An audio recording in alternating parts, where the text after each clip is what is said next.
This shit's fire.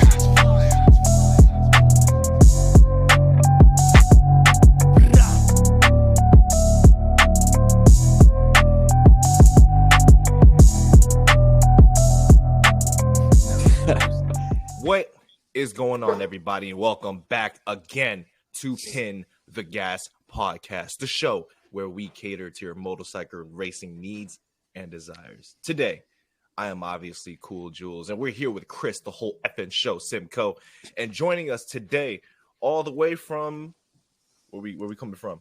North Yorkshire, England. Yeah, North Yorkshire, England. The Iceman, Joey Thompson. Ice in his veins, cold-blooded as hell, motorsports till I die, Iceman Joey Thompson. Welcome to Pin the Gas, Brody. How we feeling today? Yeah, to be honest, with the weather recently here in England and especially up north, I suppose the Iceman probably is quite fitting, but I've never been called that before. I gave it to you because I was watching the little documentary here. I'm just like, man, this guy has that piercing like instinct, you know what I'm saying? That killer instinct where it's just like he doesn't give a fuck. Yeah. 2 wheels, I'll race him. In the first 10 minutes, probably less than that. He's like, you know, you said that you were never good at ball sports, you're never good at like these other things, but when it came to 2-wheel racing, right? Yeah, you didn't care what it was. Pit bikes, 250 cc's, 500 cc's, 32 cc's. It doesn't matter as long as it has 2 wheels. And an engine. Two wheels and an engine, and I'll race it. That's what I always say. Fuck yeah! Has to have an engine though. I'm not good on push bikes. That's a bit boring. I mean, it's still fun, but I prefer an engine. Yeah, Absolutely. Yeah. That I watched that Motion Focus Media. Yeah. What's your story too? And and actually, you got a new MotoVlog coming out. Actually, dropping today, if I'm not mistaken. Sunday. Okay, Sunday at 12. I just sort of kind of announced it today and yesterday. Okay. I've actually, loads of people for ages have always been sending me sort of messages, you know, we want to see what you get up to. Can you like start a vlog, or if you don't do a vlog, maybe like do some day-to-day stuff on TikToks and whatnot. Right. And I've been saying, yeah, I'm going to do it for ages now. But as soon as I pick my camera up and put it in front of my face and start talking like a vlog, I go, this is not for me.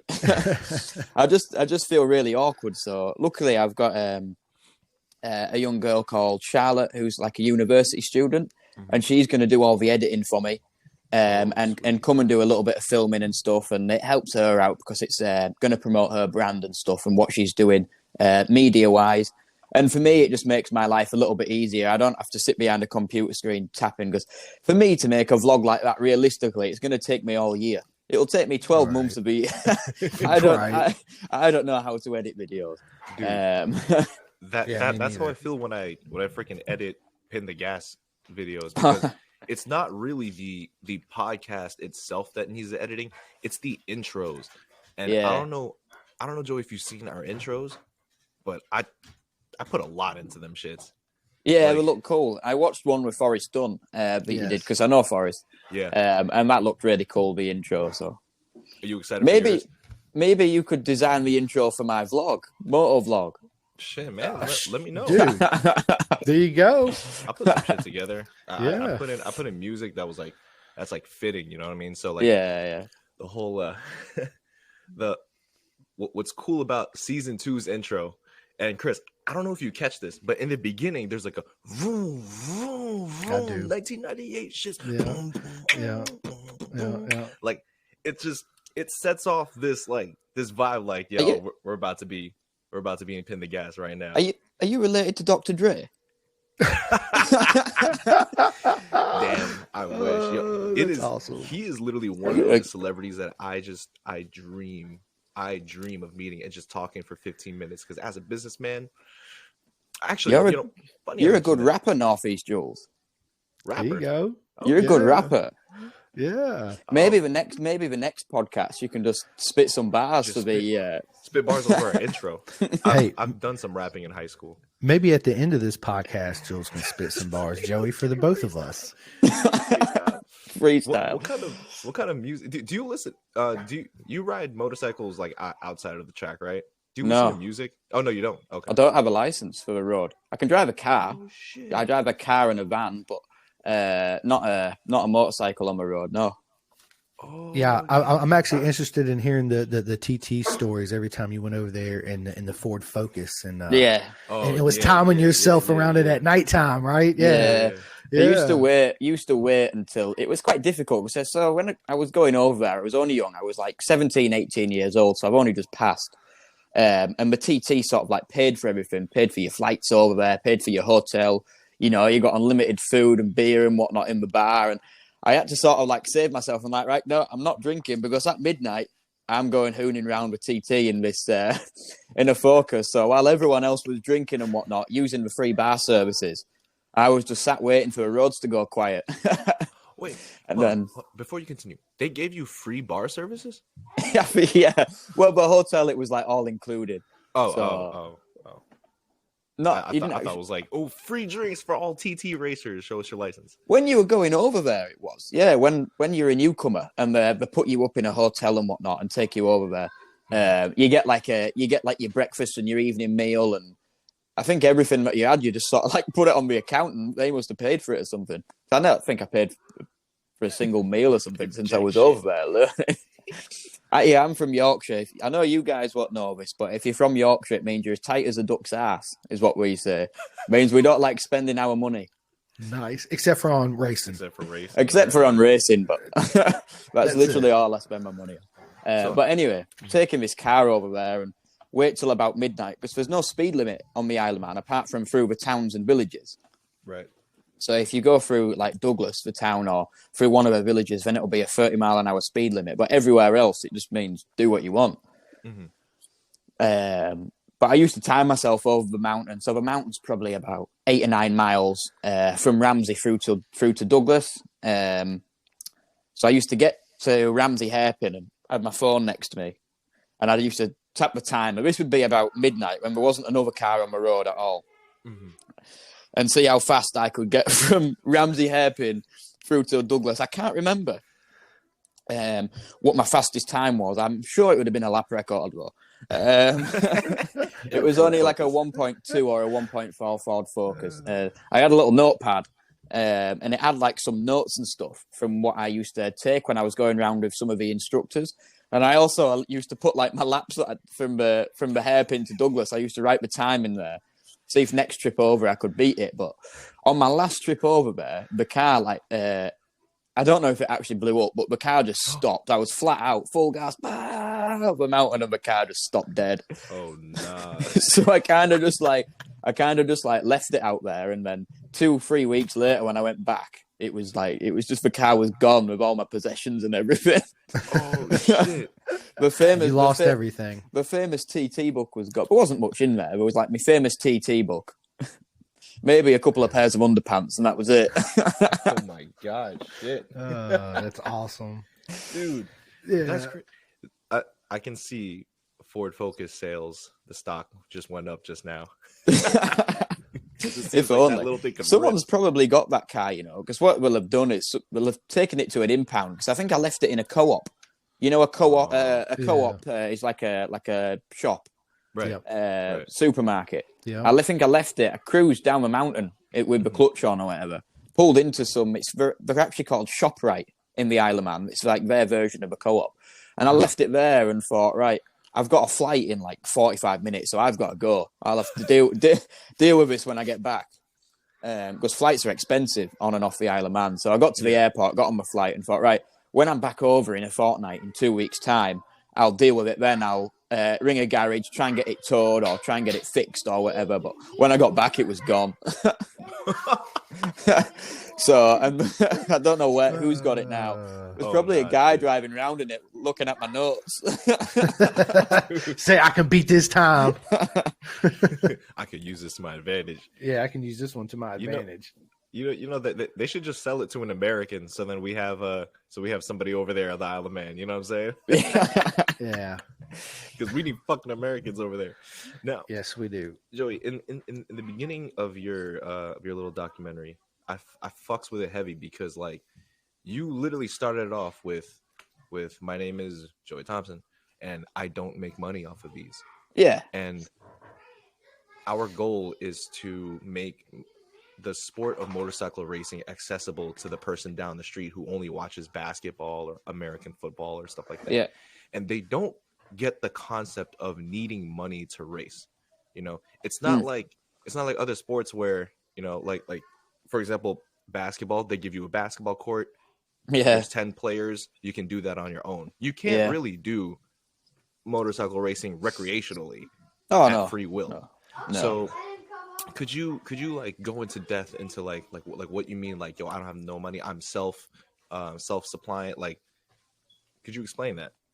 So basically, in quite a in-depth way to explain it is, I work a full-time job. I like work as much as I can. I try and have a little side business to try and get a few more quid in to go racing. Luckily, my dad has quite a successful business anyway. So this year, since I've rode for teams for maybe the past 4 years now, and how it works there is I have to basically just take so much money to a team to race for the season. I think in my whole time of racing, and I've won like international races, I've had lap records, blah, blah, blah, blah. I've only ever had one ride where I haven't had to take any money, and it didn't last very long. It didn't last very long. Stuff happened and things changed and whatnot. But every other time I've had to take a big chunk of money to a team, usually like 40 to 50,000 pounds. So Jesus in Christ. dollars, what's that like? Is it like 60,000, 70,000, or is it exchange rate not that like that anymore? I think it's pretty close to the same. To be honest, but even that, although it sounds a lot massive. Money, it sounds a lot of money. But in terms of what's maybe some other guys have had to pay, it's nothing really. Like I know in BSB, in the British Superbike Championship, people are paying like upwards of £100,000 for a season for a ride. That includes everything like that's all your tyres. I think your tyre bill for a year will probably be like 20k just for your tyres. My God. So, and then you've got fuel is like another 10 grand, and then the bike is, you know, it just goes on and on and on. But I've never seemed to get on too well with teams, to be honest. Always had disagreements about things. People have, you know, not taken me the wrong way. And it's just always started off really good and then slowly sort of just went downhill. So this year, me and my dad decided to do our own thing. Luckily enough for me, he's been able to support me with basically financing the bike, finding me a bike to go racing with and building that. And I think that up to now is costing us like upwards of 40 grand just for the bike. So now it's up to me to find all the costs to go racing. So, you know, I need to find a tyre bill, which is going to be between like 15 and 20,000 pounds for the year. Right. And then we need other sponsors that's going to help pay with all our travel costs, which will be £5,000 or £6,000. Then fuel, another £5,000 or £6,000, and then it just goes on and on and on. And you know, something could happen. You have an accident, a crash. You blow an engine, that's instantly going to be £5,000 or £6,000 straight away. So fucking shit. It's luckily though, like I said, not everyone has the what's the word?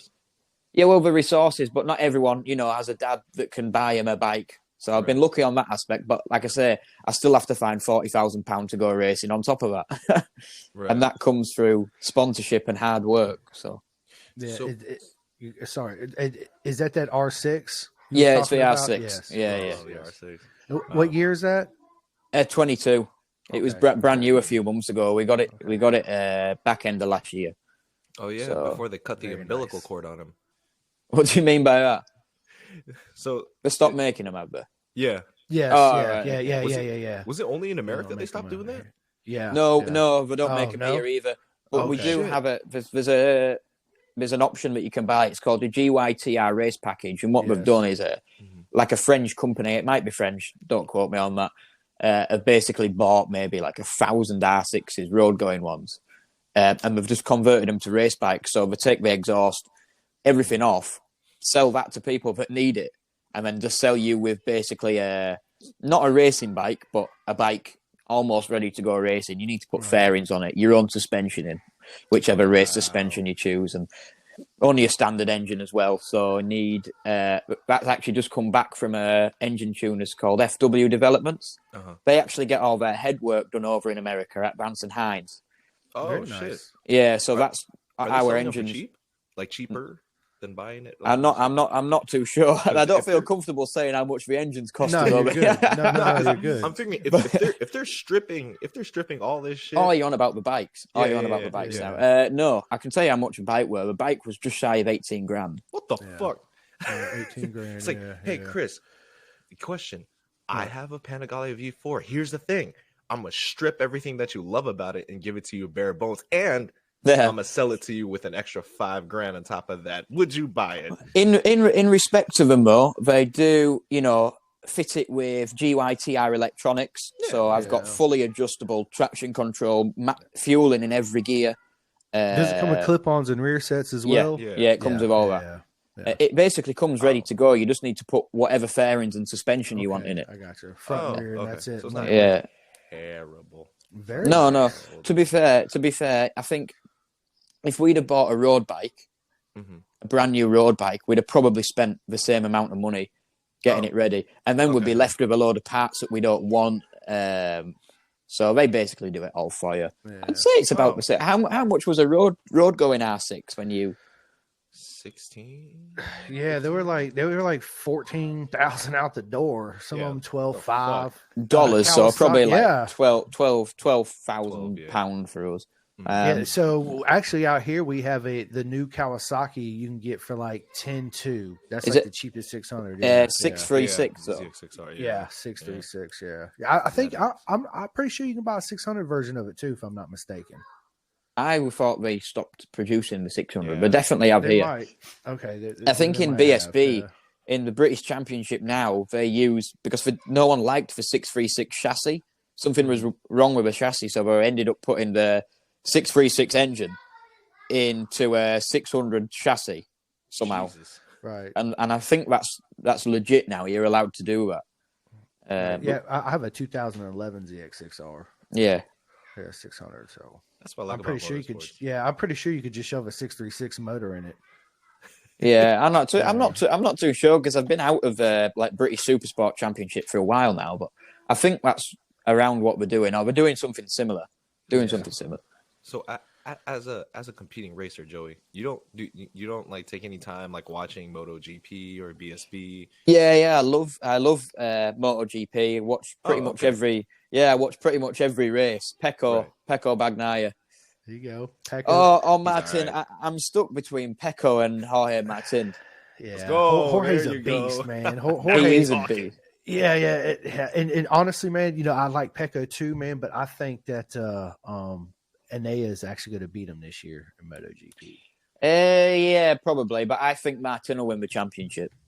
Yeah, dude, man, I'm telling you, Jorge is a monster. I've been talking about Jorge Martin for a hot minute. Bro, we've been preaching since he's been conceived.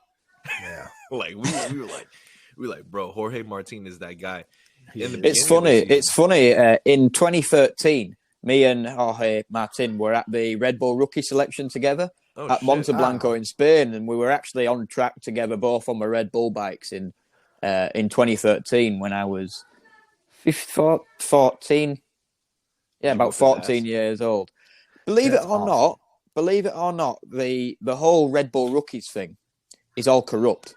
It's nothing to do. It's all corrupt. Yeah, I believe it. Yeah. So I was the year that I went there, I was the fastest British rider, and I was out within one group. There was all the British riders and all the American riders. And there's probably a lot of riders There was a guy there called Anthony Mazziotto. Yeah. There was a few other guys there. One of them's doing like really high in Moto America now, and I can't remember his name. But when we went there, I was literally like 14, 15 years old. Topped every session. There was 3 sessions. Topped every session in day 1. Got through to the day 2. Topped the session. Fastest British rider. Faster than all the Americans. And when it came to the final thing, all these people that were 10, 12 seconds a lap slower than me got through because of their nationalities and because of their nationalities and because of what sponsors they had behind them. Because when you're signing up to the program, you have to put in all your details of your sponsorship, what backing. You even have to put stupid stuff in it, like your parents' financial status and whatnot, of Holy shit, dude! How financially stable your family are, and obviously we're okay and whatnot, and Yeah. like super rich kids got through, people with big sponsors got through, and people from countries where there isn't any motorsport at all. There was a guy, like a Zimbabwean guy, can't remember his name, and his dad was actually like a king or something of that country, really high up. Wow. And he got lapped, like every 3 laps he was getting lapped. Like the guy did not know how to ride a motorcycle, but he got through because that's going to promote Red Bull in his country. Oh my god! Yeah. And also, go ahead, Joey. No, and also they've got money to continue his racing career and get him through. And you have to sign a contract as well with Red Bull when you take part of the selection, and they keep certain amount of your earnings for the next like 7 or 8 years. Holy fuck, dude! Yeah, if they put you through the scheme, the Red Bull rookie scheme, yeah. And another thing that I was there in 13. And another thing that you'll realise is all the guys that have come through the Red Bull rookie scheme aren't allowed to ride any Monster Energy supported team. It takes them like 6-7 years to be released from the contract, and they all have Red Bull on the chin piece of the helmet. Yes, that's a good point. I never realized that, Joe. Thank you. You are absolutely right on that. Yeah. So like Martin's probably coming to the end of his now, and he'll either have to sign again or not. And I think he's still Red Bull at the moment, isn't he? He is, and he's also got that new Alpine Star helmet that they just come out with on. But going along with this whole topic of exactly what you just said, that happens in all forms of racing, right? Superbike, everywhere. But that also could lead down a path of what we had talked about earlier of depression. Yeah, right? Well, I was like I say, if I was 14 or 15 years old, and I remember like. It was almost like certain I was going through. Like I'd just topped every session. My dad thought I was going through. My stepmom thought I was going through. All the other British riders were like, "Holy shit!" But when we're waiting for the selections, and you're almost like you just believe that you're going, and then they don't read your name out, and I absolutely cried my eyes out like a 14-year-old kid. Gutted. Yeah, just absolutely gutted. I think I cried like half the way home as well. Like. To the point where you almost just want to finish racing motorbikes. Yeah. And that's the reason why, like, I'll talk about it like that, because it is corrupt, and I don't think we should like almost try and ruin kids' dreams like that somehow. It should be legit. The top fastest riders go through, and that's it. Yeah. So I agree 100%. Yeah. I'm looking at 13, and there's Joe Roberts, Bradley Ray. Yeah, Bradley Ray. Yeah, Stefano Manzi. No, you look. Yeah, that's for people who got through to the Red Bull Rookies MotoGP. I'm talking about the selection event. The selection, the beginning. Yeah. So you'll have to. You'd be able to. It was at Monte Blanco in Spain, and I think there's like 2,500 applicants. 100 go through to the to the actual.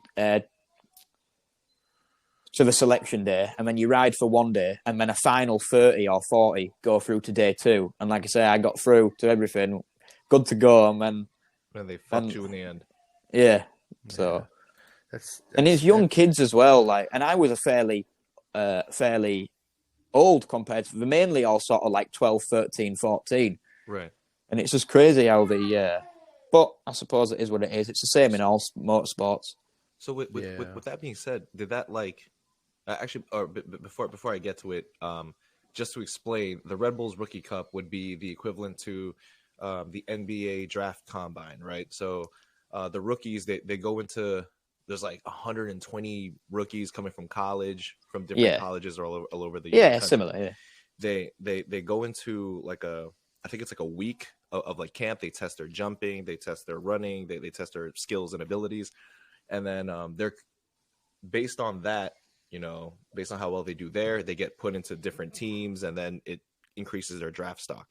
So with the Red Bulls Rookie Cup, I'm assuming it's not entirely about skill based on what you said, but the money, the country backing, and just politics. Yeah, all politics. I remember I should have sort of realised on the first day that we got there, but before you actually go on track, you go the day before for like briefings and stuff, and you do some media stuff, do interviews and whatnot. And when in the briefing, they actually generally say, it doesn't matter how fast you are. We're looking at the bigger picture. We're looking at the way, but no one really takes much notice to say, but look at the way you handle yourself. We look at your riding style. We look at the way you present yourself and all that kind of stuff. So it's not, but everyone's already selected before the selection event even starts, if you like. Right. They've already looked at everyone's background and go, that guy's got a lot of money to take him through to MotoGP. That'll promote Red Bull. But you guys are 14, 13. Yeah, that's why I hate it. And you're and then when you get back, they have the cheek of sending you like a Red Bull hoodie and like 4 cans of Red Bull. Like a week later after you've got back, they went straight in the bin. Yeah, I would have done the same thing, Joey. Just straight in the bin. I don't actually think. I've definitely bought tins of Monster and things, but I'm not actually sure if I've bought a Red Bull ever since that day.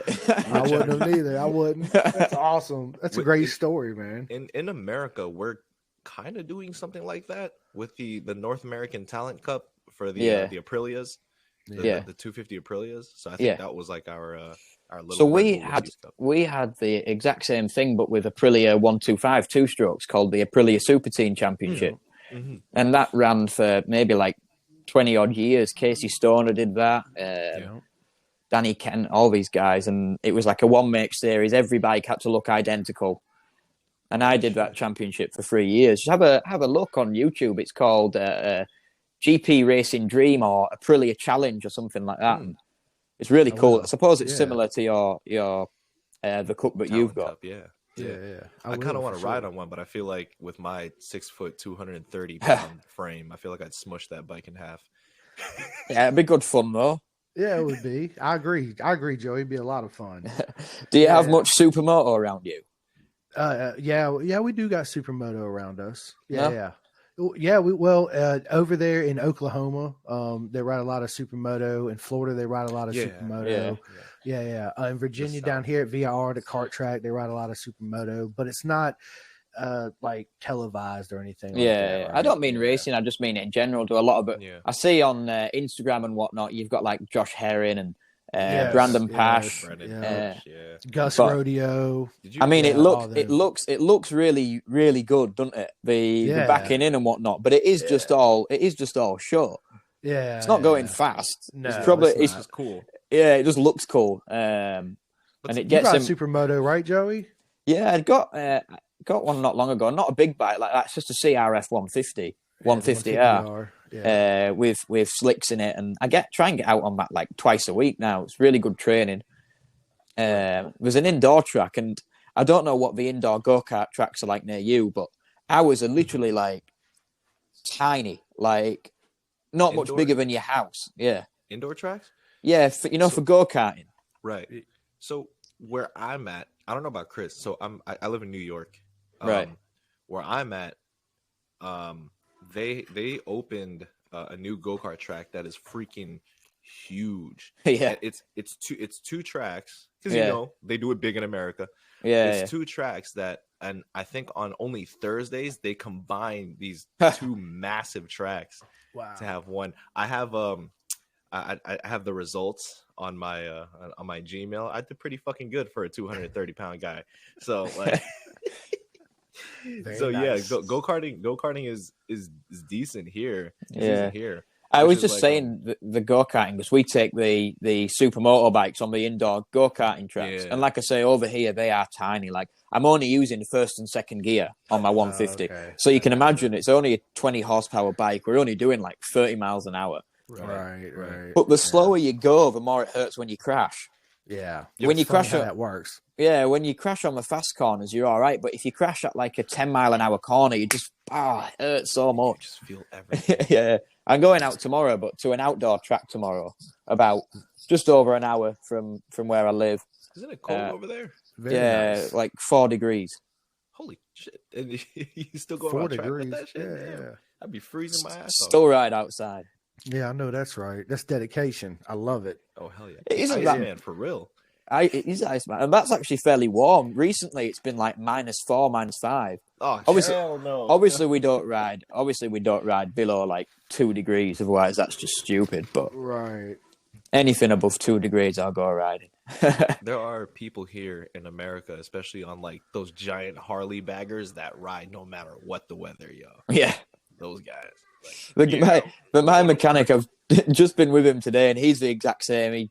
He's a proper biker. All he does is fix bikes. He's a mechanic. Fixed my bike today, and he will not drive a car. Nice. He's like against cars.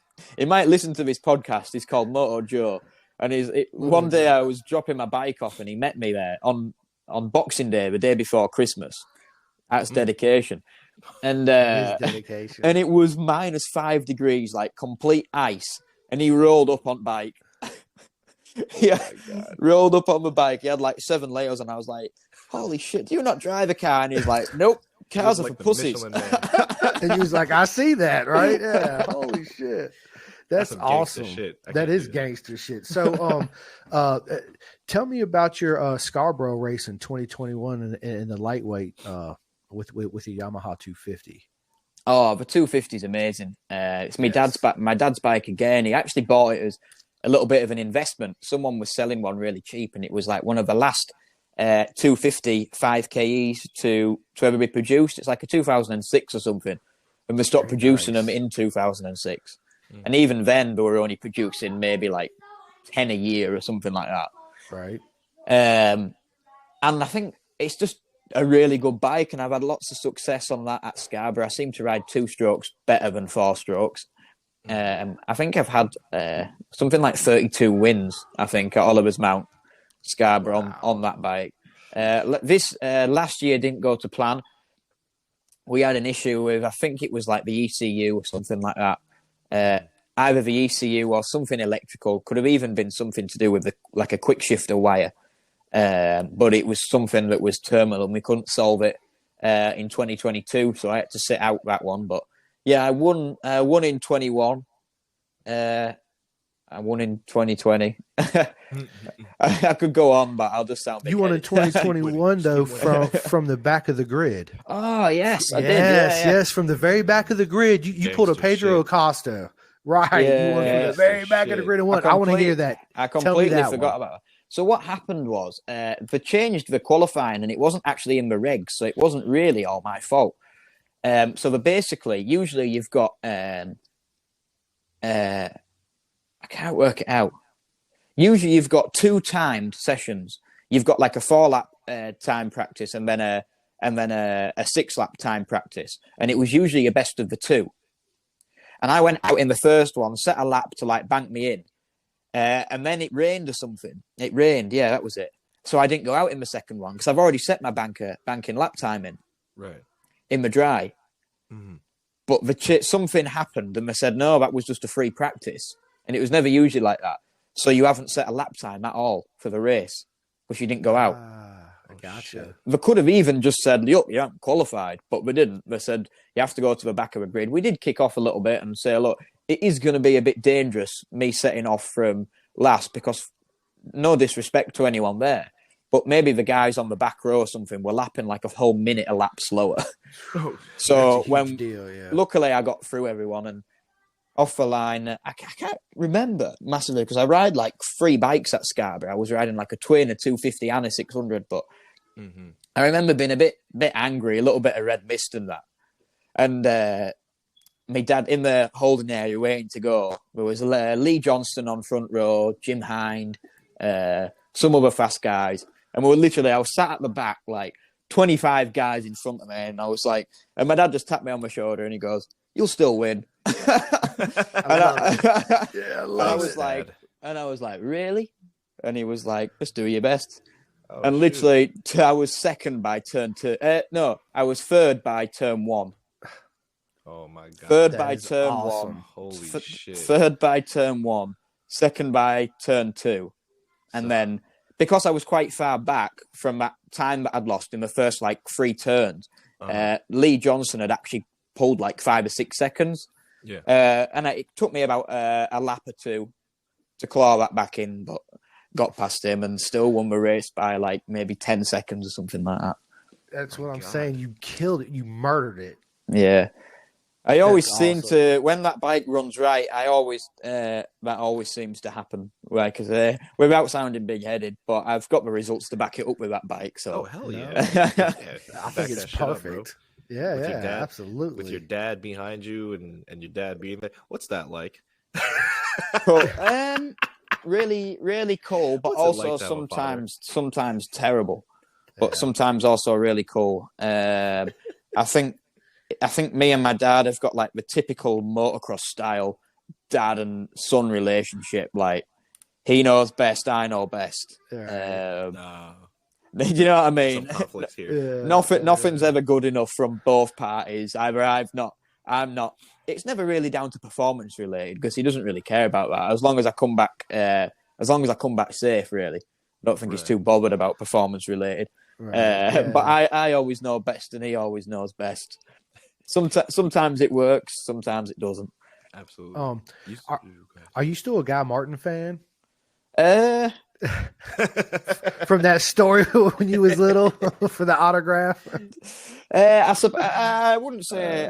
Yeah, I suppose I am a Guy Martin fan, but for different reasons now. I think what he's done off the back of road racing and racing motorcycles is amazing, because there's no one else who's gone on to, number one, make the kind of money and do the things that he's done. You know, one day he just decided, you know what, I've had enough of racing motorbikes. I'm going to go and do something else, and done all these cool shows. I mean, some of them are a little bit meh, but like the speed ones and stuff are incredible. They're really good. Yes, You said earlier that you work a full-time job to support your racing habit. Yeah. What do you do? I actually own a cafe, like a small restaurant on the A6. It's a road, the A64, just outside of York. And me and my mum run that, and so being self-employed allows me to go racing a little bit easier than when if I'd have a normal job. Right. Damn, But still, what kind of it's just food? American. It's American diner. Oh, Nice. shit. Nice. Yeah. That's what I'm talking about. Let's hey, go. Jules, there's actually a funny story behind that diner too. When they were out racing, I think, from what I remember. No, it's not. listening That's my dad's restaurant. Oh, okay. We've Your both- dad's we've- restaurant. we've- Sorry. We've both. He's got a fish and chip restaurant, Fish and chips. That's right. But Sounds which is fire. on the same road, literally a mile away. there is a funny story behind that one, though. When you guys were racing and it caught fire, and go ahead and I was hilarious. only maybe 10 or 11 years old, Yeah. and the track that we were racing at was literally a mile or two from my dad's restaurant. And at like 2 or 3 o'clock in the morning, I got rudely awoken. Rudely. It's awesome. Of the van doing about 60 mile an hour down like a gravel road. Oh shit. I thought we'd been robbed. Someone had like stole the van with me and my dad still sleeping in the back. And then I looked at the thing, and my dad was driving like that, and I was like, Dad, what's wrong? And he just said, go back to bed. While we're like, I was like, how can I go back to bed? I'll go back to bed. The chip shop was on fire, and it was on the way there, but because he just got out of bed, jumped into the front seat of the van and set off, he'd left like the awning and generator still attached to the van. So that was getting like dragged along down the road. Dragged along down the road. And that's about it, really. Got there. I thought it was a good story. It was hilarious. It was on fire. Luckily, I think it only just touched the building. It was like the outside of it, so it burnt all like the storage unit down, and all the fridges and freezers. I can't remember if it actually touched the building, the main building or not. I can't remember. God damn. But I still ended up going back and racing like 4 hours later. So we were dedicated enough. Because that's what's important. Just like when your bike got stolen out of the van, your very first race, that KTM 65, and they didn't know how to use the clutch. And it was a black mark going all the way to the bushes where you found it. Then you got back on it and raced. Honestly, you've said it exactly right. It was actually the bedroom I'm in now was the bedroom that I was living in when that happened, and literally it's just outside the window here, and just down. That's where the van was. My van now's parked there, but it was before my first ever motocross race. So we packed the van the night before, got everything ready to go because we had to set off at maybe like 7 a.m. in the morning or something like that. and I was absolutely crapping my pants about this race. Like, I was that scared. I was like, I didn't want to do it, but I didn't want to let my dad down because I said I wanted to do it. Yeah. But I would kind of wanted to do it, but I was, you know what it's like when you're a kid, only like I was 8 years old, 8 or 9 years old. Yeah. And we went down on the morning, ready to go. Opened the front door, but the side door of the Mercedes Sprinter that we had was just rammed completely open. Like bent must have been like bent with a crowbar or something on the lock and put it open. And the bike was just gone. Like everything else was still there. There was just no motorbike. Oh, fuck that. So I cried for like 10 minutes and then went back inside. And something happened and my dad shouted me up and I said, "Oh yeah, what?" He says, "Come down here, come for a walk with me." And it was literally just a black line for somewhere like 200 meters away. Literally just out my house, turn left, turn right. And then there's on the left, there's like a load of bushes. Uh-huh. And the bike was just hidden in the bushes.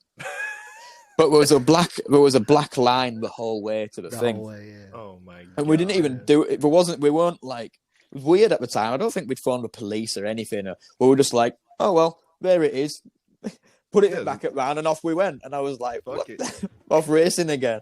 That's awesome. That's wild, dude. It is a weird great one. Story. I said great, man. I said it in the documentary thing that we've just done. That like, do you not think it's weird that if we hadn't found that bike or that guy knew how to get a motorcycle out of gear, that there's a chance I wouldn't be racing now because I wouldn't have done my first race. Weird. Yeah. So it's bizarre when you think of things like that. But This shit is wild. It's funny how things happen. Go ahead, Jules. This setting right here, is this yours?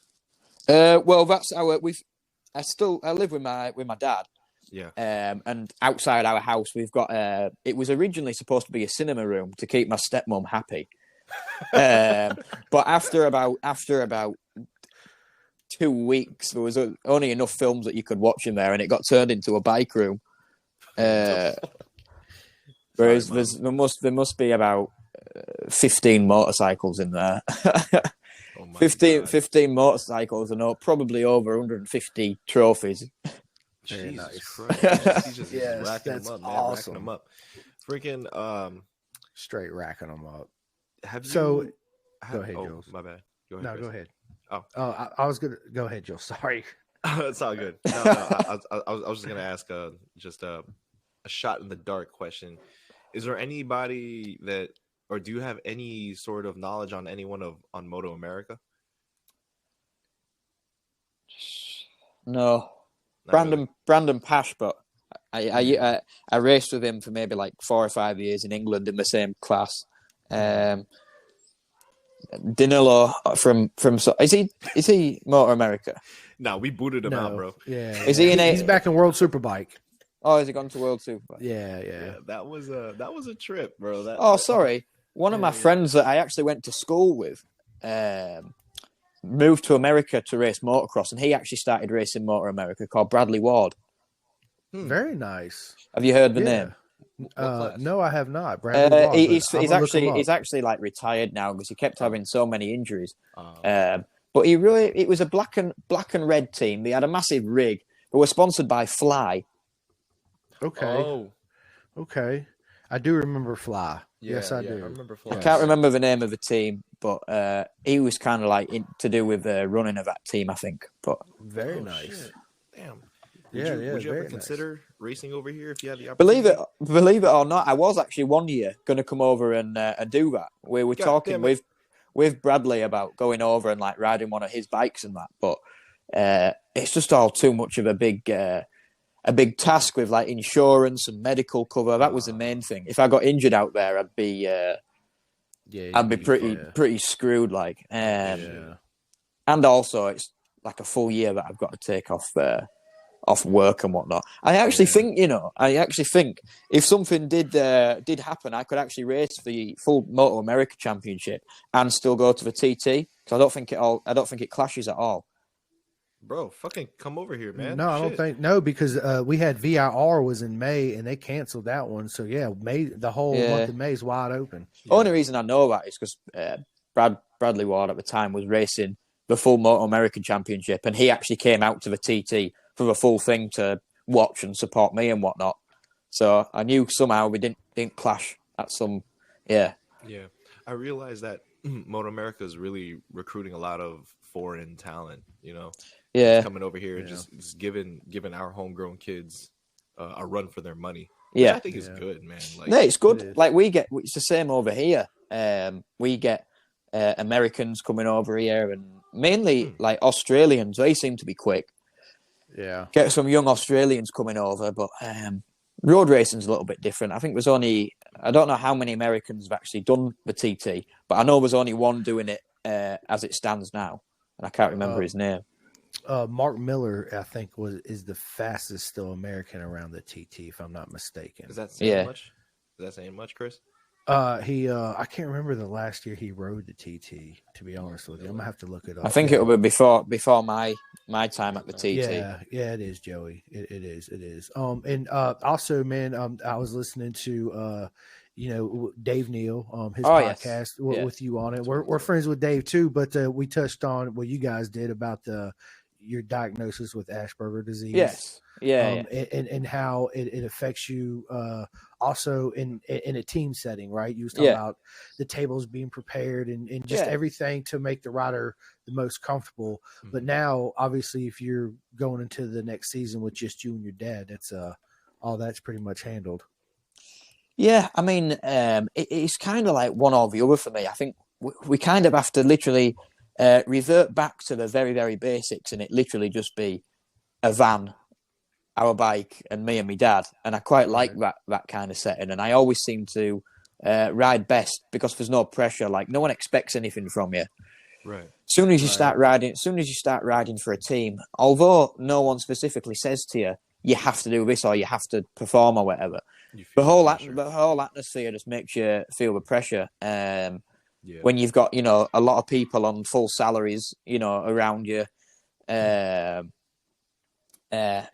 sponsors that are heavily involved from the team side of things, and starts getting corporate and political, and just isn't me, really. I just kind of like going racing for enjoyment, back in the day, and that's when I always seem to ride best. So that's what we're planning on doing. And I'm not that actually uptight with things like that because of my Asperger's. Okay. But there's some things that you just sort of like, it's when you expect something to be done that should be done, and then you turn up to the track or whatever, or you go up to pit lane and then things aren't done, and you're like, whoa, why is this? Do you know what I mean? Just little things, and then my head's going a million miles an hour. Then, like, was there a reason why that wasn't done, or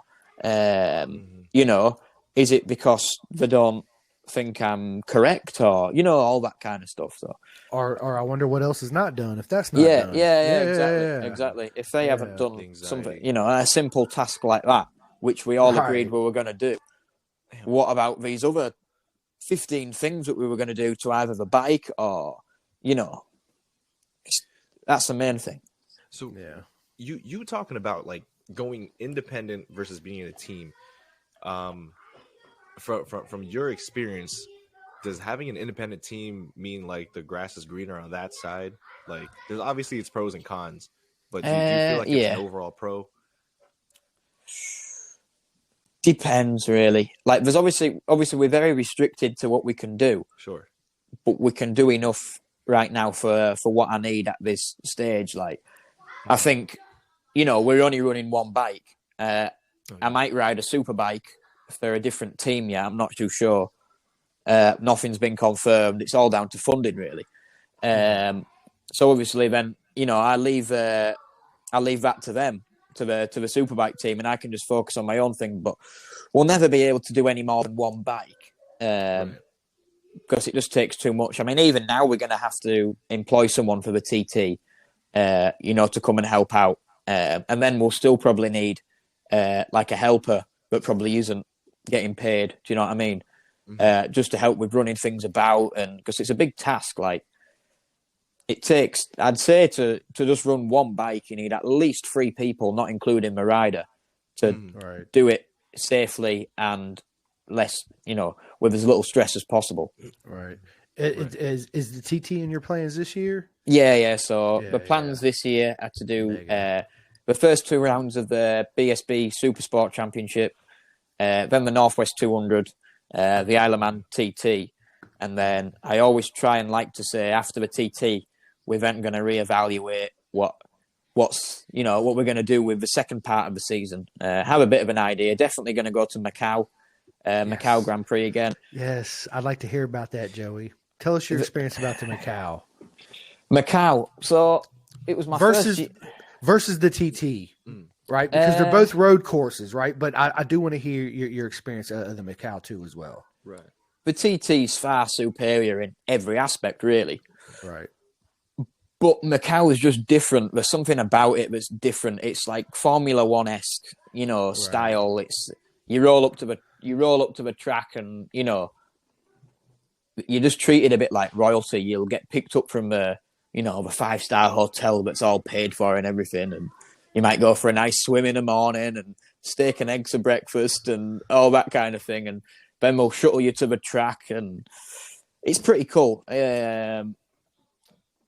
But it is more like I wouldn't say a holiday, but it's definitely more of an enjoyment race. Like you go there for a end of season thing. You get to ride round an amazing course in 35 degrees temperature. It's absolutely roasting. But it's just different. But anyway, it's my first year there. Last year, but it was only a month or two ago. It was in November last year. And because of the quarantine restrictions in Macau itself, it's only Macau. Macau is actually its own country, and it's 20 miles away from China or Hong Kong or something. Anyway, it's its own country, so it's got its own laws. And we had to isolate for 7 days upon arrival. But also, to get there, usually you'd fly to Hong Kong and then get a flight from Hong Kong to Macau or a boat from Hong Kong to Macau. But because of the restriction laws, anyone that's been to Hong Kong isn't allowed entry into Macau. What the fuck? So all these flights, we had to fly in England, I flew from Manchester to Paris, Paris to Vienna in Austria, Vienna in Austria to Taiwan, then Taiwan over to Macau. So I was traveling for 48 hours. What the shit, dude? Man, layovers? That's a hell of a layovers flight. Or no? Yeah, they weren't too bad. The longest layover was about 6 hours. So it's still pretty crap. Yeah. I mean, the only positivity I could get from that is did you get to try new food and shit like that? Well, no, because you're always stuck in the airport, aren't you? Oh, so not even in the airport, they give you some good shit, man. To be completely honest with you, from the outside looking in, you'd think all them foods are amazing. I love Chinese food and Asian food, but it was nothing like that when we got there. Oh, fuck that. You'll be walking past a meat shop, and there'll be a skinned dog hung up outside. Oh, no. Serious. Serious. No. In the airport here in New Jersey, because I always used it. New Jersey is a closer state to New York, and I'm 20 minutes away from there, right? So in New Jersey's airport, they have fucking steakhouses, they have Wendy's, and they have good old American food. On the way back, Taiwan and Singapore is supposed to be one of the 2 biggest airports in the world. Yeah. But no, I never really had. No, I didn't have too much. Man, pretty boring, really. And like I said, I'm from Yorkshire, so I was going to use a free meal service on the flight. Yeah, I wasn't going to be buying food. No, that's true. No, we did a little bit. But anyway, after 48 hours traveling, you arrive there, and they treat you like prisoners. There's a shuttle bus that picks you up, and we're all in them hazmat suits. Everyone's in hazmat suits. You're not allowed to leave this room. Yeah, they herd you in. Shit. The guy on the bus with literally a full AK-47. What the fuck? Serious. outside crazy. outside the hotel there was police, high security police with guns, just in case someone decided to escape. That's nuts. That's like some Call of Duty shit, dude. No, it seriously was. When we arrived, you literally sort of shoved onto this shuttle bus and shoved in this hotel, which is for isolation. And when I mean you're stuck in the hotel for 7 days, you're not allowed windows. Serious. What the we that's crazy. We were 12 stories up with no window, and you're not even allowed to open your door. You're allowed to open your door like 4 times a day, and that's to collect your meal that gets dropped off for you, your 2 meals, and to get COVID tested every day. They at least feed you though? Like they feed you well? It was absolutely horrendous. Oh shit, man. Oh, I'll send you some of the pictures of the meals on Instagram that we got, and it's stuff like it was like chicken's feet and stuff like that. And... Nah, you love this sport a little too much, bro. Yeah, I'd be like, no, I didn't eat that. We ordered takeout like every day, and we bring it up. That's right. I would have done the same thing. Yeah, I think I ate one meal. And this is what it was called. It's British or whatever American version of what it's translated to was chicken porridge. So chicken oatmeal. Okay, chicken oatmeal. Yeah. So like oatmeal that we have for breakfast with maybe some like syrup or maple syrup or something on. Yeah. They put like chicken in it.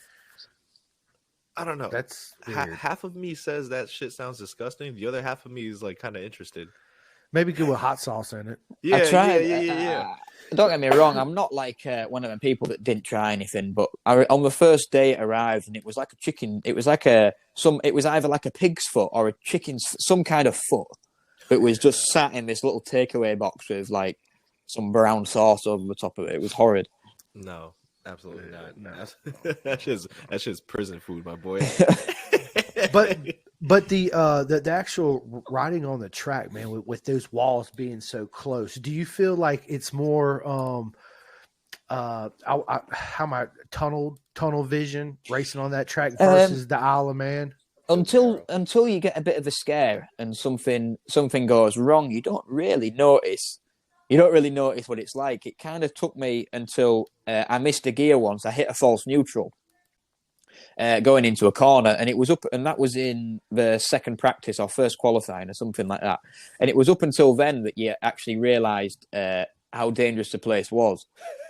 When you go in head on to a wall and you can't get around. But luckily, I managed to use a bit of back brake, get it sort of like squared off and round. Yeah. But after that, I sort of tuned it down a little bit. And I know the action happens way too quick, but did you see any like disgusting spills?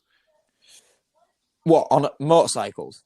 On that track, like did you see some like crazy accident type shit? No, only on the cars. No, only the cars. There was like Formula 2 cars and stuff out with us. They just literally catapult themselves up the scenery every opportunity they get. Yeah. And then the touring cars that we've got over there is literally, it's like a game of bumper cars. Fuck. But they literally just drive into each other. Like, it's crazy. So is it wide like the Isle of Man, or is the Isle of Man not as wide? Yeah, width-wise, the track. Well, turn 1, 2. Mm-hmm. The first 2 turns and the last 3 or 4 turns is like a 6-lane motorway. You know, you're like a 6-lane freeway. It's literally, it's like 3 lanes on either side for the public traffic. So it's absolutely massive. Yeah. But the middle section is tighter than the TT, a lot tighter than the TT. Oh shit! The middle section's literally like just like almost a single track road. So in terms of 2-wheeled motor racing, you everyone was kind of on their shit. Like nobody like really flew off their bike or like ran. I don't think there was a crash. Holy shit! Good. Yeah. I think we're all pretty calculated. Hurts a lot more if you come off a motorcycle around there instead of a car. Oh yeah, 100%. Yeah, it's just straight into a metal steel barrier. So did you find it difficult to like really push it to the limit on a track like that? I wasn't. I don't think I ever sort of went to the stage where I felt any, like you say, like you were pushing. But then again, on road races, I never really tend to do that. Right.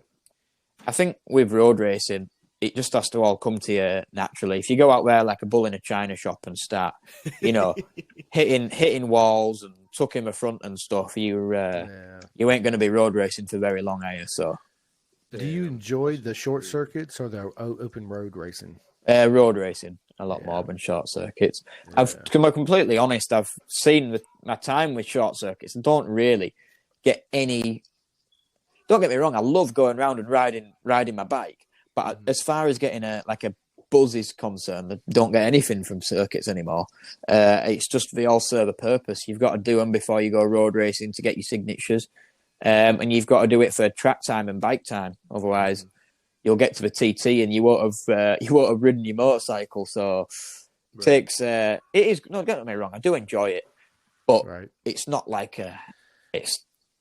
I could live without it. Yeah, I couldn't live without the TT.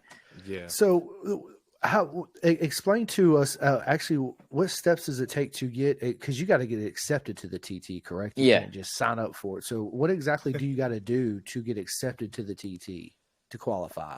To qualify for the TT, I think to go straight into the Isle of Man TT without doing a race called the Manx Grand Prix, which is like a amateur TT, if you like. Yeah. But you still have to get accepted to that. And I've never done the Manx, so I'm not 100% sure how that works. But I think to get accepted straight in the TT to the TT, you've got to have like maybe 3 or 4 years of national racing, which means racing in the British Superbike Championship in BSB. So maybe like Moto America, that's your main championship. Someone who's running at the front of Moto America could probably get accepted straight into the TT. But if you've just done sort of like club level stuff, I don't know what clubs you've got out there, but where you pay your entry fee, you go, with your mates and race around. I don't think you can go straight to the TT from that. You'd have to do the Manx first, but it still requires maybe 3 or 4 years to get the right license. So over here, we have to do like a bike test and a classroom test for all your flags and that. Then you get your novice license, and you're only allowed to race in novice classes at your clubs for the first year. And then the second year, you have to start getting signatures. And then once you've got maybe 12 signatures, which means you've done 12 races, you can then move up to your like intermediate license or whatever. And that's when it starts getting difficult, because then you've got to get 12 signatures within like the top 50% to be able to get your national or something like that. It's not exact, but something like that. You've got to get a certain percentage to get your signature. Yeah. So it doesn't just mean you're rolling round at the back every weekend. And then the TT ask for, I think it's 2 races prior to the TT and 2 races afterwards, but they can't be both at the same event. So you can't just do 2 races on one weekend and get your signatures. It has to be like you've done a race at wherever, and then you've done a race there, and then you can go. Do you have any plans of ever going back to BSB? Well, I'm going this year. I'm doing the first 2 rounds this year, but literally just to serve a purpose, just because you get loads of track time, all the riders are fast, and it just pulls you along. You can go club racing, you can go on track days and whatnot, and you can go really fast and drag your elbow and pull wheelies and that, but you're not actually going that quick compared to, just look at Moto America. The guy who comes dead last in Moto America Superbike would probably smoke anyone on a track day, wouldn't he? Yeah, absolutely. Yeah, absolutely. Pretty much. And that's the same. That's the same kind of thing. What's your favorite track? Circuit or circuit? Circuit BSB, track. Yeah. I kind of like in England, probably Donington in England, Donington Park. Outside of England was when I did a track day at Aragon. It's an amazing track. Yes, Aragon's fire. Aragon's one of my favorite. Yes, I do. I play the MotoGP video games, and I play the Ride 4 video games, same as Chris. And I fucking suck at Donington Park. It's because it's so tight. I don't really play them anymore because I'm just I don't know if it's come right. I mean, I'm not even old. I'm only 24 years old, but I'm just rubbish at them now. When I was young, when I was like 20, I used to like top all the leaderboards on MotoGP and that, getting all the lap records. But now, like, I can't even stay on for more than 2 corners. Dude, You remember when you were younger and you used to get your dad used to have a go on your bike video game or whatever, and he was literally just like all over the place and turning the control like that, thinking it actually makes a difference. That's me now. the game gets so in depth with everything. Like people don't understand how scientific the game gets, and like I know adjustments and so all that garbage. There's the new TT video games coming out. I think it's like March this year. You with it? Yeah. So the Cayman did all the Cayman did all like the laser visuals and that, you know, to get like the exact configurations of the bike and that, and did, you know, pictures of me and even getting in touch with me about my riding style and stuff. You know, like sending you pictures of the game, and I'm like, no, I'd say my head's a little bit more off or a little bit more that way. And they pay you. Obviously, me being no, they don't, unfortunately. What the fuck? I think it's mega. I'm getting it, and I'm definitely first guy I'm playing is Joey Thompson. You and hopefully. Well, we've already said I'm going anyway. The only thing I get out of it when we do the launch, I get like a free trip to France and get a few beers and that, and hopefully a nice meal. So. A nice meal in France. I don't know, man. I've never been to France, but I've been hearing some shit about their food. I think actually no. I was gonna say the only thing I think food wise good about France is the breakfast, but you can't beat a full fry. Or what do you call a full breakfast on a morning when you've got your eggs? Yeah, what do you call that? Oh, here's what we got. Right, here's what we got. So we got the 2 eggs, preferably any style you want. I'm a sunny side up guy. Over easy. Yeah. You got like 2 pieces of bacon or 2 pieces of sausage. You have a choice of either toast or pancakes. And you get 2 of those. Buttermilk pancakes. Yeah. Like big thick ones. Yeah, we do that. Yeah, hell yeah. And then it's optional, but you could get like something called home fries. Right. Yeah. What is that? Hash browns, like the fries. Yeah, hash browns. Yeah. Do you have like grits? Yes. Yep. What is corned that? beef hash and all that? Grits is like we get asked for it all the time, but what is grits really? Grits is like a rice. I don't know because I don't eat it, Joey. To be honest with you, I don't know. I tell you what it is. I tried it when I was little, Joey, and I was like, never tried it again. You ever been to America, Joey? Yeah, but I went once when I was really young, which I don't remember, and I went once when I was about 16, so still quite young. But I'm planning on coming to New York sometime soon. Won't be this year, but I do want to get to New York. Fuck yeah. Yeah. Track day in New Jersey, bro. Yeah. Well, no, because that would cost a fortune getting me bike over there. I just meant comfort.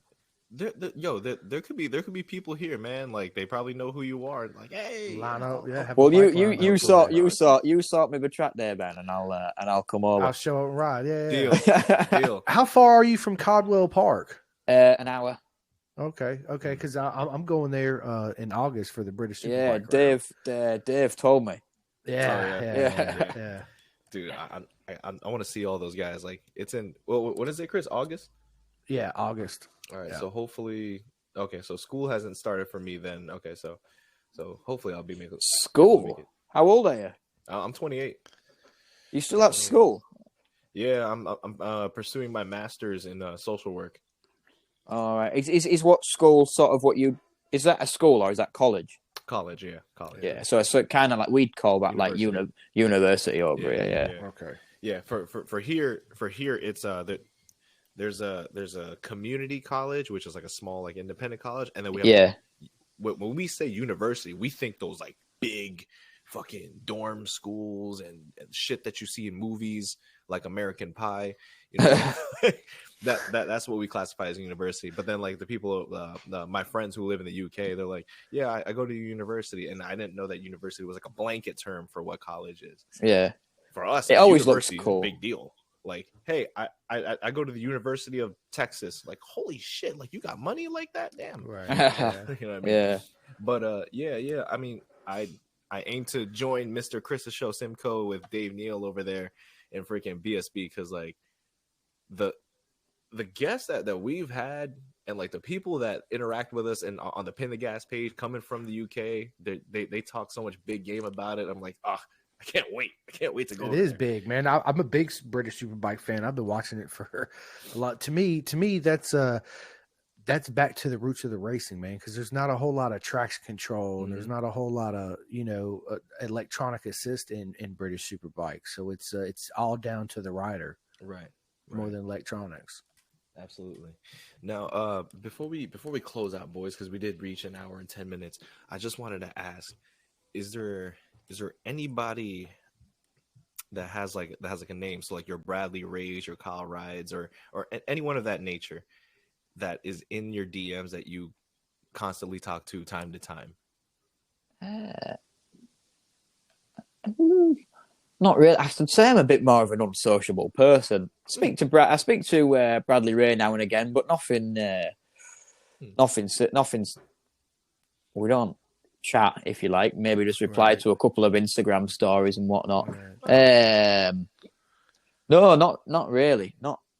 Don't really get involved with anyone. I'd say I don't know if other races are the same, but kind of just sort of do my own thing all the time. I've got a couple of mates from like the mini bikes and that, which don't race in like British Championship or road racing or anything like that. But tend to just do my own thing, really. Not really too. The road racing paddock's so small, and it's everyone's always getting slagged off by someone. Yeah, and it's just too much of a small circle that I don't really want to get involved in it. I just go to the track, race my motorbike, and go home. Try not to get too involved in the fame political. It's a bit like It becomes like a fanboy fest. I don't know. I always like hearing when riders that don't have too much of a name, they're like, yeah, I talk to fucking I talk to so and so all the time, like we're boys, and I'm just like, I think that's like a cool thing that no matter how massive somebody is and celebrities, they still remember. Their, I'd say unless I'm talking maybe to someone in MotoGP, I don't really think that I'd actually class anyone as do you know what I mean? Yeah. Damn, if you were Pecco or homeboys, it'd be different, right? Yeah. You're like, dude, Pecco's my man. What up? If me and Rossi were sliding into each other's DMs, then I'd be bragging. About that. Sounds a bit bad, but there isn't really. I don't really. It's I like probably it. different coming from like a competitor than coming from me and Chris, who are just like fans. So like if fucking Bradley Ray was in my DMs or Chris's DMs, I go nuts. Like I'd be, holy fucking shit, dude. Just send him a DM because he's an easygoing lad. He's not. He's this motherfucker a DM. He hasn't messed. Listen, I asked Jules every time I reach out, even to you. When I reached out to you, I was like, dude, guess who replied? Joey Thompson. Blah blah, dude, I'm so stoked. And he's like, who is Joey Thompson? Because he's new to this sport, right? Jules is he's like 2.5 years into the sport. So I'm like that with everybody. I'm such a fanboy, just like Jules is. That I'm like, dude, I go crazy. Yeah, this shit is dope. I'm like exploring Chris's world with the amount of people that he's been bringing here, and pretty soon I'm trying to get Chris into my world in UFC. I'm gonna show him like. Oh, really? Do you watch the UFC, Joey?